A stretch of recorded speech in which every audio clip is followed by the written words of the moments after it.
ሰላም ቤተሰብ ሰላም ናችሁ? እኔ ደህና ነኝ። ዛሬ ግሬድ 9 ኬሚስትሪ ዩኒት 2 ፓርት 2 ይዤላችሁ ቀርቤያለሁ። ዛሬ የምንማረው ርዕስ የመጀመሪያው 2.13 common prefixes used in SI units በሚል ይሆናል ማለት ነው። ከመጀመራችን በፊት ግን ለቻናሉ አዲስ የሆናችሁ ካላችሁ ሰብስክራይብ ማድረግ እንዳትረሱ፣ እንዲሁም ሼር እና ኮሜንት ማድረግም እንዳትረሱ። ለጓደኞቻችሁ ይጠቅማል ብላችሁ ካሰባችሁም ሼር ማድረግ እንዳትረሱ፣ ላይክም እንዳይለየን እላለሁ። ቀጥታ ወደ ቪዲዮአችን። the factor expressed as a factor to the power of 10 SI prefixes. The symbol used and actual decimal number are greater in 2.4. ምንድነው ዋናው ኮንሴፕት ነው? common prefix ነው used in SI units ነው። ስለዚህ በቴብል ተቀምጧል ነው የሚለው። so SI prefixዎችን ነው ዛሬ መጀመሪያ ለሳችን የምንማረው። so የመጀመሪያው prefix ከዚህ የተቀመጠው ማነው? ቴራ ነው። ቴራ ማለት 10 the power of 12 ማለት ነው። 10 the power of 12 ማለት ነው። ሲምቦሉ ቲ ነው። በረጅም ሲጻፍ ደግሞ 1 2 3 4 12 ዜሮ ያለው ማለት ነው። ያ ማለት ትሪሊዮን ማለት ነው። ኤግዛምፕል አንድ ቴራ ሜትር ማለት 10 the power of 12 ሜትር ማለት ነው። ሶ ይሄ ኤግዛምፕል ነው። ለምሳሌ አንድ ቴራባይት ሊሆን ይችላል።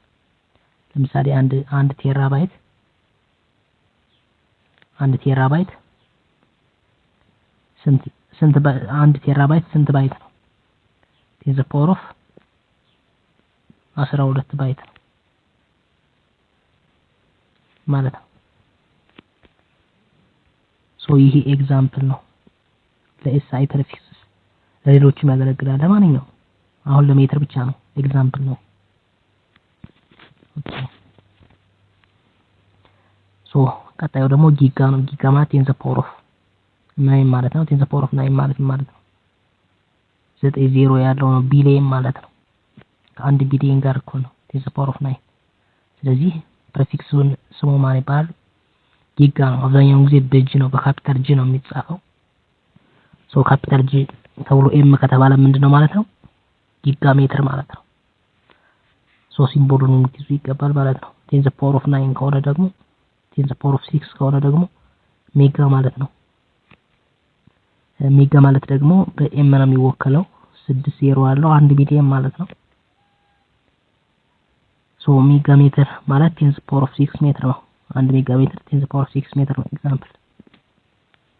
እሺ ሌላኛው ፕሪፊክስ በነገራችን ላይ ፕሪፊክስ ማለት ቅድመ ቀጥያ ማለት ነው። ፕሪ ማለት እሱ መጀመሪያ ላይ ነው የሚባለው። ኪሎ ለምሳሌ ኪሎ ተብሎ ሜትር ይባላል። ይሄ ፕሪፊክስ ነው ራሱ ከስሙ እንደምንረዳው ማለት ነው። ስለዚህ the power of 3 ማለት ኪሎ ማለት ነው። በስሞል ኬ ይወከላል። የሚወክለው ደግሞ 1000 ነው። ያለ ይቀጥላል እስከ ፒኮ ድረስ ማለት ነው። ፒኮ ማለት the power of 12 ማለት ነው። ሶ ይሄን ፕሪፊክሶችን እስከ ሲምቦል ድረስ ልትይዙ ይገባል። ምክንያቱም ማንኛውም የሳይንስ በተለይ የናቹራል ተማሪዎች ከሆናችሁ የትም ቦታ ስለማይለቅ ለምሳሌ ፊዚክስ ሊሆን ይችላል። አሁን ፊዚክስ ራሱ አለ፣ ይሄ ኬሚስትሪ አለ ማለት ነው። ሶ ኢትስ ቬሪ ክሩሻል ኮንሰፕት ነው ማለት ነው። ስለዚህ ሲምቦል ልትይዙ ይገባል። ሲምቦሉ ማን እንደሚወክል ለምሳሌ ፒኤም ብሎ ሊሰጣችሁ ይችላል። ፒኤም ብሎ ከሰጣችሁ ስለዚህ ፒኮሜትር ማለት አለባችሁ። ፒኮሜትር ማለት 10 the power of -12። ስለዚህ ሲምቦሉን ልትይዙ ይገባል። ኤግዛምፕል the SI prefixes or metric prefixes are easily used as demonstrated by few simple examples given below. እዚህ ኤግዛምፕል እና 1 ሜጋዋት ስንት ዋት ነው? ሜጋ ያልኳችሁ ስንት ነው? 10 the power of 6 ነው። 1 ሚሊዮን ዋት ነው። ኪሎ ደግሞ 10 the power of 3 ወይም 1000 ነው። ስለዚህ ኪሎ ግራም ሲሆን ስንት ግራም ነው ማለት ነው? 1000 ነው ማለት ነው። ይሄ ደግሞ ማይክሮ ነው። የሲምቦል ነው ያያችኋለሁ። ስለዚህ 1 ማይክሮ ፋራድ ደግሞ ማለት 1 ማይክሮፋራድ ደግሞ ምንድነው 10 ፓወር ኦፍ 1 ኦቨር 10 ፓወር ኦፍ 6 ነው። ይሄ ማለት መሰላችሁ 1 ኦቨር 10 ፓወር ኦፍ 6 ነው። እኩል ነው 10 ፓወር ኦፍ -6 ማለት ነው። ይሄ ማለት ነው። ስለዚህ ይሄ ራሱ ከማን ጋር እኩል ነው? ከማይክሮ ጋር እኩል ነው። ማይክሮ ማለት ነው። ኦኬ ቀጣዩ ርዕሳችን ምን ይሆናል? 2.14 uncertainty in measurements. Whenever you measure something, there is always some uncertainty. መቼም ቢሆን የሆነ ሪኬስ ስትለኩ ሁሌም ቢሆን ጠረጥራለህ። uncertainty ማለት ጥርጥር ማለት ነው። there are two categories of uncertainty. ሁለት አይነት uncertaintyዎች አሉ፣ ሲስተማቲክ እና ራንደም። ሲስተማቲክ እና ራንደም ማለት ነው። የመጀመሪያው ሲስተማቲክ uncertainties are those which consistently cause the value to be too large or too small. በቃ መለየት ያለባችሁ ከአክቹአል ቫልዩ ወይ በጣም ዝቅ ነው የሚያደርገው። ለምሳሌ አክቹአል ቫልዩ 9 ከሆነ 6 7 8 እያለ ቱ ላው ነው የሚያመጣባችሁ። ሲስተማቲክ ኤረር ከሆነ ሲስተማቲክ uncertainty። ነገር ግን ወይም ደግሞ ቱ ሃይ ሊሆን ይችላል። ቱ ላርጅ ሆነ ማለት ከ9 በላይ ነው። 11 12 በቃ ሜዠርመንታችሁ እንደዚህ ይመጣባችሁ 13 ይመጣል ማለት ነው። ያን ምንድነው ሲስተማቲክ uncertainty ይባላል ማለት ቱ ላርጅ ወይም ቱ ስሞል ከሆነ። ኦኬ systematic uncertainty includes such things as reaction time, inaccurate metristic, optical parallax, miscalibrated balance። እነዚህ ልትይዟቸው ይገባል። ለምሳሌ ጥሩ ነው ባላንሱ ካሊብሬሽኑ ያልተስተካከለ ሚስ ከሆነ እሱ ራሱ ምንድነው ሲስተማቲክ uncertainty ይሰራል ማለት ነው ኢንስትሩመንቱ። principle systematic uncertainty can be eliminated if you know the exist። ካወቃችሁት በህግ መሰረት ምን ነው በፕሪንሲፕል ሲስተማቲክ ኤረር ኢሊሚኔት ይሆናል። ራንደም ከታች የምናየው ግን ምን ነው በተቃራኒው። ራንደም ኤረር ማለት ቫሪዬሽን ኢን ሜዠርመንት that occur without a predictable pattern። ቱ ላርጅ ነው ቱ ስሞል ነው ብለን ፕሪዲክት ማድረግ አንችልም። ራንደም uncertainty ማለት if you make precise measurements, this uncertainty arises from estimated part of the measurement. Random uncertainty can be reduced ማድረግ ይቻላል። ነገር but never eliminated። ታዲያ ምንድነው ሲስተማቲክን ምን ማድረግ ይቻላል? uncertainty eliminate ማድረግ ይቻላል። random uncertainty ግን አይቻልም። we need a technique to report the contradiction. okay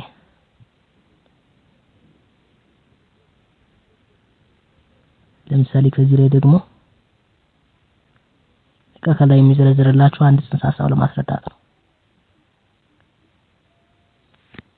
uncertainty in volume measurement using a measuring cylinder።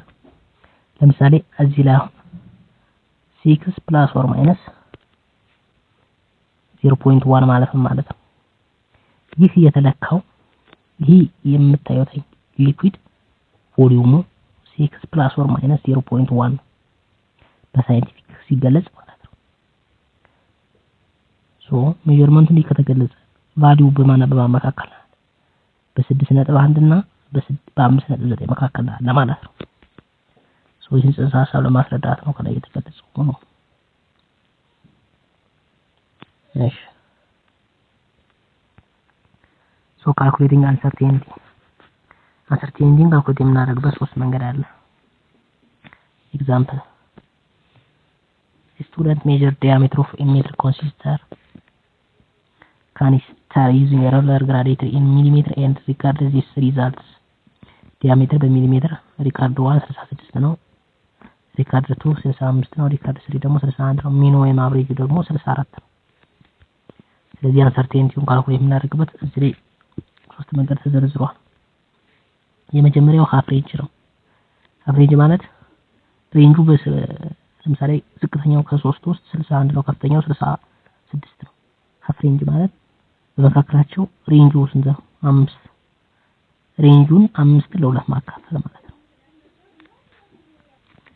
ሶ ፕላስ ኦር ማይነስ 2.5 ሚሊሜትር ይሆናል ማለት ነው አንሰርቴኒቲው። ሁለተኛው መንገድ ደግሞ ምንድነው? ዩዚንግ ሪዲንግ ፋርዘር ፍሮም ዘ ሚን ነው። ከሚኑ ወይም ከአብሬጁ በጣም የራቀውን በመጠቀም ማለት ነው። ከዚህ ውስጥ ኢን ዚስ ኬዝ ሜዠርመንት ኦፍ 61 ኢዝ ፋር ፍሮም አቨሬጅ ቫልዩ ዛን 66። ለምሳሌ ለ64 በጣም የራቀው ማለት ነው 66 ወይ 61 ምክንያቱም በመካከላቸው 3 ነው፣ ይሄኛው ደግሞ 2 ነው። ሶ በመካከላቸው ባለው 3 ነው አለ ማለት ነው። ስለዚህ ዩዚንግ ሪዲንግ ፋርዘር ፍሮም ዘ ሚን የሚለው 3 ይሆናል ፕላስ ኦር ማይነስ 3 ይጠቀማል። እሺ የመጨረሻው ቴክኒክ ደግሞ ምንድነው? ሪዞሉሽን ነው። የኢንስትሩመንት ሪዞሉሽን ማለት ነው። የራሱ የኢንስትሩመንቱ ኢቪ ዲፔንድ ኦን ኢንስትሩመንት ነው። ከዚህ ላይ ደግሞ ሀሳቦች አሉ። ምን ይላልና መስላችሁ? the uncertainty in measurement can be expressed in two useful ways። እንግዲህ uncertainty በሁለት መንገድ መግለጽ እንችላለን። የመጀመሪያው ራሱ absolute uncertainty ይባላል። absolute uncertainty ራሱ ነምበሩ የላስት ዲጂቱን ብቻ መጻፍ ነው። ቀጣዩ ደግሞ percentage uncertainty ነው። ሶ ፐርሰንት uncertainty ካልኩሌት ሲደረግ ምንድነው? absolute uncertainty ለሜዠርመንቱ አካል በ100% ማንሳት ነው። ለምሳሌ ከዚህ የተሰጠው 23.25 ግራም ፕላስ ኦር ማይነስ 0.05 ሚል absolute uncertainty 0.05 ነው። ፐርሰንቴጁ ደግሞ መስራት አለበት። ፐርሰንቴጁ እንዴት ይሰራል? 0.05 ለ23.25 እናካፍላለን። ከዛ በ100% ስናበዛው 0.2% ይመጣል ማለት ነው። So the uncertainty in measurement can be expressed as in two ways። የመጀመሪያው absolute uncertainty ነው። ሁለተኛው ደግሞ percentage uncertainty በዚህ መልኩ ማለት ነው። percent uncertainty ወይም percentage uncertainty። ኦኬ ቀጣዩ ደግሞ precision and accuracy ይሆናል። measurement might be accurate meaning that ምን ማለት መሰላችሁ? accurate ሲባል ከትሩዝ ቫልዩ ጋር ተመሳሳይ የሆነ ማለት ነው። that value is the same as the measured value is the same as the true value. they may be precise precise ማለት ደግሞ ማለት ነው መልቲፕል ወይም ደግሞ ተደጋጋሚ የሆነ ሪኬቶችን ስንወስድ ተቀራራቢ የሆነ ዋጋ እናገኛለን ማለት ነው። አብዛኛውን ጊዜ precision reproducible እየተባለ ይጠራል። reproducibility እየተባለ ይጠራል። ጥግግነት ማለት ነው። they may be both accurate and precise። አንድ measurement accurate እና precise ሊሆን ይችላል፣ ከሁለቱም ውጭ ሊሆን ይችላል። the goal of scientists is to obtain measured values that are both accurate and precise። ነገር ግን የሳይንቲስቶች ጎል ወይም ደግሞ አላማቸው ምንድነው? accurate እና precise የሆነ measurement መለካት ነው ማለት ነው። if you repeat a particular measurement you usually do not obtain precisely the same result because each measurement is subject to experimental error። እዚህ ላይ ምን ይላችኋል መሰላችሁ? አንድን measurement ደግማችሁ ብትለኩት አንዴ ለካችሁትን ደጋግማችሁ ብትለኩት ተመሳሳይ የሆነ ሪዛልት አታገኙ። ያ የሚሆንበት ምክንያት ምንድነው? ኤክስፐሪመንታል ኤረር ነው። እያንዳንዱ ለኤክስፐሪመንታል ኤረር የተጋለጠ ነው እያንዳንዱ measurement። the measured value varies slightly from one another. Suppose you perform a series of identical measurements. The term precision refers to closeness of the set of value obtained from identical measurements of a quantity. So እዚህ ላይ እንደነገርኳችሁ precision ማለት ጥግግነት ነው። accuracy ማለት ደግሞ closeness of a single measurement to truth value ከእውነታው ጋር የመቅረብ ሂደት ነው accuracy የምንለው። ከእውነታው ጋር በጣም የቀረበ ከሆነ ከትሩ ቫልዩ ጋር በጣም accurate ነው እንላለን። precision ማለት ደግሞ precision የምንለው ደግሞ ሁለት ጊዜ ለክተ ነው ያ measurement በመካከላቸው ያለው ርቀት በጣም ትንሽ ሲሆን ማለት ነው። ጥግግ ከሆነ ማለት ነው ማለት ነው።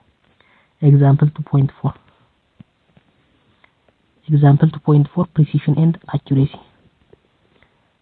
An archery shows in figure 2.5 marks that represent the result of 4 sets of measurements እንግዲህ የሆነ ቀስት ነው ይሄ ልክ እንደ አኩሬሲ ይቆጠራል ማለት አላማው ከዚህ ውስጥ ነው ከዚያን ማዛመድ ነው የሚያስራ ወይም ደግሞ የተዛመደ ነው ኤክስኪዩዝ ምንድነው precise but inaccurate set of measurement precise ማለት ምንድነው ለምሳሌ ሁለት ጊዜ ነው ያለመው ሲያልም ግን በጣም ተጠጋግቶ ነው የወደቀው የምታዩት በጣም የተጠጋጋ ስለዚህ precision ነገር ግን accurate አይደለም ከእውነታው ወይም ደግሞ ካላማው ከትክክለኛው ቦታ አልደረሰም ስለዚህ precise inaccurate ይሆናል ማለት ነው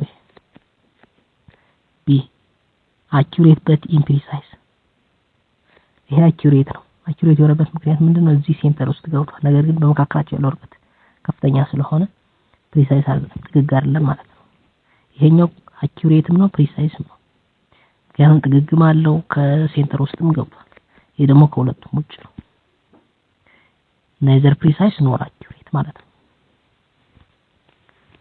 ኦኬ